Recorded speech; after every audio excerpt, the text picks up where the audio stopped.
Oh yeah.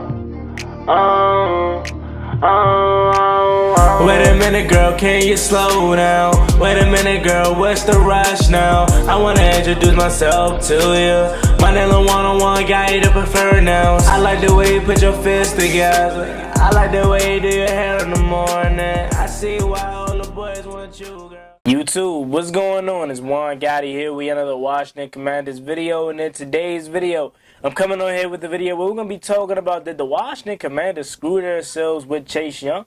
So without further ado, let's get straight into today's video. But before we do, make sure you guys go down below, leave a like on this video, subscribe if you're new, and turn on post notifications so you can notify when I upload a video about the NFL, or in this case, our Washington Commanders. We're on the road to 6,000 subscribers, so please hit that subscribe button again if you haven't already. Also, don't forget to check out my new channel, Juan Gotti TV. That link is down below in the description. Subscribe to that one too. Thank you so much. Let's get straight into today's video.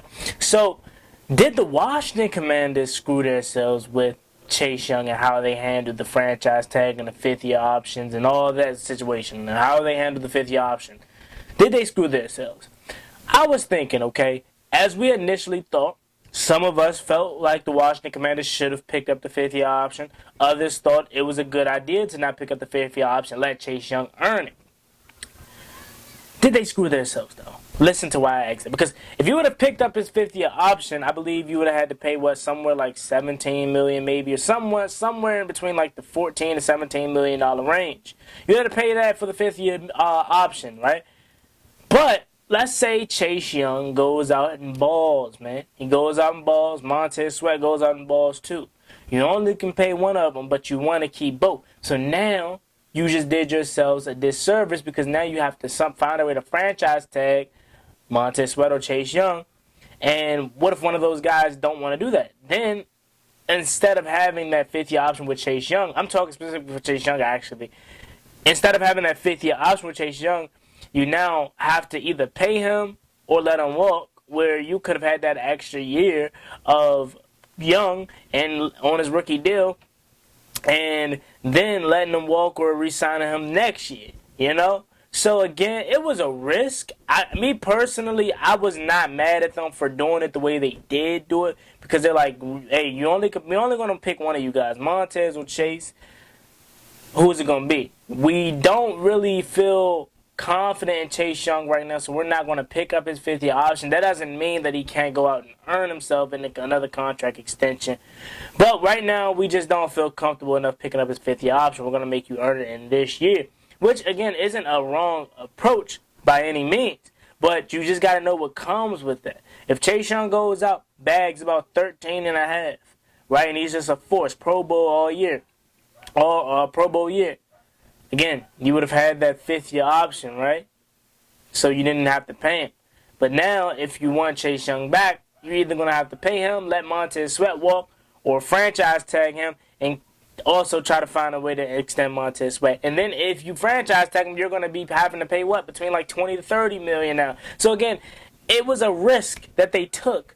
And by the risk that they took, it makes me feel like they put it in a scenario where they only want to keep one of these guys. But it didn't have to be like that. And I know a lot of you guys pointed that out. Y'all was like, we always talk about only keeping one of these guys. Washington can very well keep both of them if they do this thing the right way. And you're right. You're absolutely right. There was a way that Washington can keep both of them. It still is a way, but now you're just going to have to call. It's just going to cost you more. All right?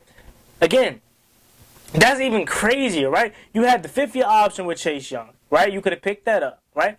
Let's say you still don't feel comfortable enough extending Chase Young. You can then franchise tag him for the first time next year because you picked up his fifth-year option. And again, you used it on Deron Payne this year, but that could have allowed you to then potentially use it. Let's say you don't pay Cam Curl next year. You could have used it on him because then now Chase Young is going to be entering his fifth season, right? Because right now he's going into year 4. Right? This last year of his deal because they didn't pick up his fifth-year option. Next year will be his fifth year. That would have been the extra year that you gave yourself to determine what you want to do with Chase Young.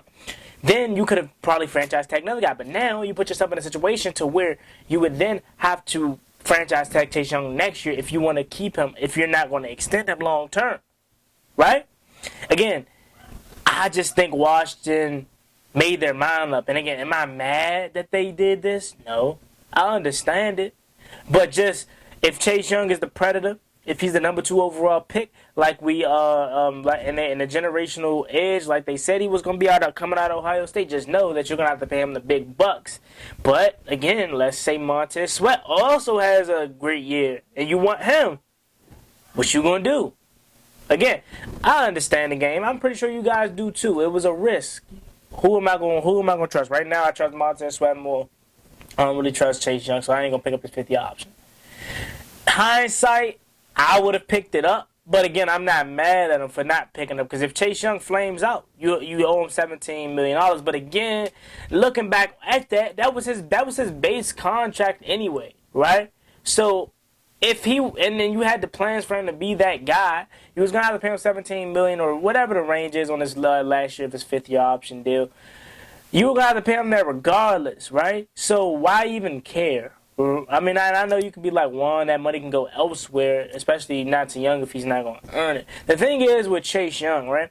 He's not yet proven to be that dominant force of an edge rusher, but one thing I know for Chase Young for sure is when he plays his heart out. He's a leader. And I know y'all like, Juan, that ain't enough to give him $13 to $17 million on his 5th year deal. But I'm like, it's stuff there with Chase Young, okay? He's an elite run stuffer, right? He's a leader. He's a guy that's going to be vocal, right? He's not that dominant edge rusher, so you don't want to pick up his 5th year option. But again, what if he does turns that dominant edge rusher? What are you going to do? You're going to have to pick him or Montez Sweat. But let's say they both ball out, right? Like there's not a rule saying that Washington's edge rushers, only one of them can ball out. Both of them could very well get 11.5, 12, 13. I just feel like Washington put themselves in a pickle. But again, that's how they went about it, and I'm not mad at them at all. Their philosophy is very well who wanted more, Chase or Montez. And again, I'm not mad at that. I'm fine with that approach because you're making them earn it. The thing is, though, if they both ball out, what are you going to do then? Because a lot of people brought this up, right? Let's say Chase Young may feel disrespected, right? And I know you may be like, Juan, why does he feel disrespected? What has he done to deserve any kind of respect? He may feel disrespected, right? Like, oh, I just had this crazy torn ACL with a lot of other things that went wrong, and you didn't believe in me to pick up my 5th year option. Now I'm going to go out and ball and then leave you. I ain't even going to re-sign him. And then now we just lost the edge rusher of the future. The number 2 world edge rusher, Chase Young, he leaves. Hometown team, because they lost faith in him, and he didn't like that. Then that's another scenario you go. Let's say Chase leaves, goes to a team like I don't know, Pittsburgh, teams up with T.J. Watt, and he's just that guy. We would sit here sick because as much as we love Montez Sweat here, or like Montez Sweat, because I know a lot of people may not love him. As much as we like him / love Montez Sweat, we all know we would much rather it be Chase Young because he was the number 2 overall pick and he has the much higher ceiling. So that definitely would hit if that happened, to be honest with you. But I don't know. I'm just coming on here with the topic to really ask you guys, how do you feel? Do you think the Washington Commanders screwed themselves with Chase Young? Because there's a lot of things that now, a lot of hoops and hurdles they will have to go through now to re-sign Chase Young and or Montez Sweat. So that's all I got for you guys today. Let me know what you guys think about it in the comment section. As always, me and boy Juan Gotti. Like, comment, subscribe. Hail to the Washington Commanders. We want to roll to 6,000 subscribers, so please hit that subscribe button again if you haven't already. Thank you so much. See you guys next time. I'm out. Peace.